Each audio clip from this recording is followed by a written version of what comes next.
श्री इमरान प्रताप गढ़ी जी 5 minute. धन्यवाद सभा sir mic. हाँ बोले। धन्यवाद सभापति महोदय। मैं रूरल डेवलपमेंट पर अपनी बात रखने के लिए खड़ा हुआ हूं। कोई खुशबू न कोई फूल न कोई रौनक, उस पे कांटों की जहालत नहीं देखी जाती। हमने खोली थी इसी बाग में अपनी आंखें, हमसे इस बाग की हालत नहीं देखी जाती। रात बस रात ही होती तो कोई बात नहीं, उसका आकार मगर दूना नजर आता है। जितने चमकीले सितारे थे वो सब डूब चुके, सारा आकाश बड़ा सूना नजर आता है। बुलबुलें खुश थी उम्मीदों के तराने गाए, लेके पतझड़ से बहारों को चमन सौंप दिया। अब तो मासूम गुलाबों की ये घायल खुशबू शीश धुनती है कि खारों को चमन सौंप दिया। तुमने क्या काम किया उनके अभावों के लिए, जिनकी मेहनत से तुम्हें तख्त मिला, ताज मिला। उनके सपनों के जनाजों में तो शामिल होते, जिनके चुप रहने की वजह से तुम्हें राज मिला। उदय प्रताप जी ने बहुत शानदार ये कविता कही है कि कवि की आवाज बगावत पे उतर आई है। दल के दलदल से हमें कोई सरोकार नहीं। तुमने इस देश की तस्वीर बिगाड़ी ऐसे, जैसे इस देश की मिट्टी से तुम्हें प्यार नहीं। वरना अंजाम वही होगा जो पहले भी हुआ। कुर्सी तो कुर्सी है, निगाहों से उतर जाओगे। मौत आनी है जब आएगी तुम्हारी खातिर, मौत से पहले बहुत पहले ही मर जाओगे। सभापति महोदय, गांव की परिकल्पना में प्यार था, अपनापन था, भाईचारा था। कभी महात्मा गांधी ने जब गांव का सपना बुना तो मुझे लगता है उसमें वो मोहब्बत थी कि गांव में अगर किसी बिटिया की शादी होती थी तो पूरा गांव अपने संसाधन लेकर के, कोई चारपाई लेकर के, कोई गुड़ लेकर के, कोई प्रेम लेकर के खड़ा हुआ करता था। लेकिन पिछले 2014 के बाद से गांव में जो नफरत बो करके विकास किया गया है वो अद्भुत और अकल्पनीय है।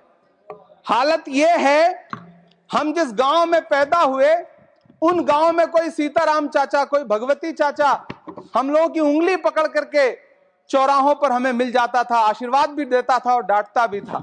लेकिन मौजूदा स्थिति यह हो गई है कि गांव में चाय, जो गुड़ की चाय बना करती थी, उसकी चकल्लस में जो चर्चा होती थी, उसमें जब से चाय में चर्चा वाली राजनीति घुसी है, उसने पूरे गांव का माहौल ऐसा कर दिया कि आप अब एक दूसरे से प्रेम से बैठ के बात भी नहीं कर सकते।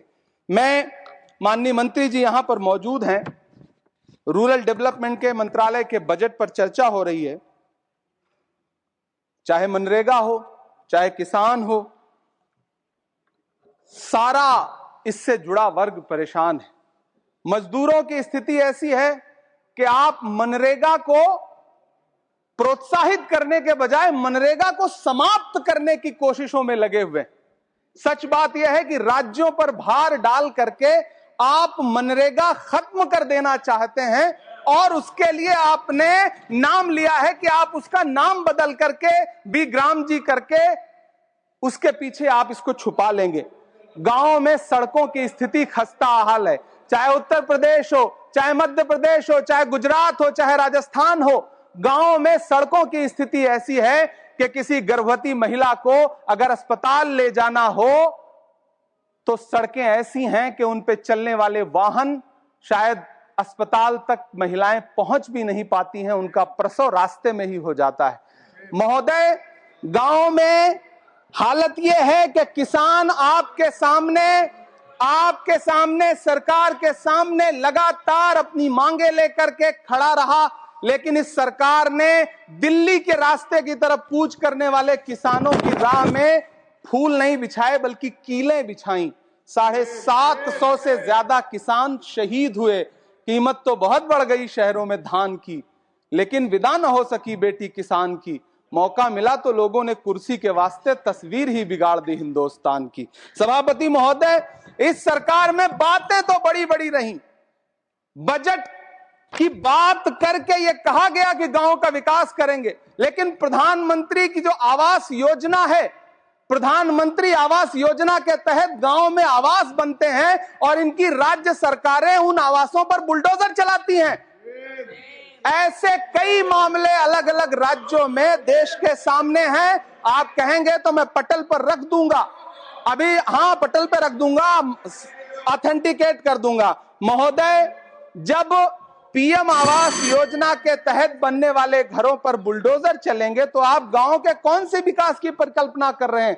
गांव को तो आपने भगवान भरोसे छोड़ दिया है। गांव में रहने वाला किसान अपनी मेहनत से अगर अन्न उपजा रहा है तो आप उसकी एमएसपी भी नहीं दे पा रहे हैं, आप उसको सहायता नहीं दे पा रहे हैं, बल्कि धन्ना सेठों की सरकार बना के रख दिया है आपने। महोदय, मैं जानता हूं मेरा समय समाप्त होने वाला है, लेकिन एक मिनट मुझे कंक्लूड करने दें, मुझे कंक्लूड करने। सर, हमारी आंखों में तो ऐसे गांव के सपने थे कि जहां रहने वाले ग्रामीण अंचल के लोग शहरों की तरफ पलायन ना करें, ऐसा सपना हम देखा करते थे। लेकिन गांव में डेवलपमेंट के नाम पे इस सरकार ने मूलभूत सुविधाओं से भी गांव को वंचित रखा हुआ है, जिसकी वजह से गांव पलायन करके शहर की तरफ भाग रहे हैं और गांव के गांव खाली होते जा रहे हैं।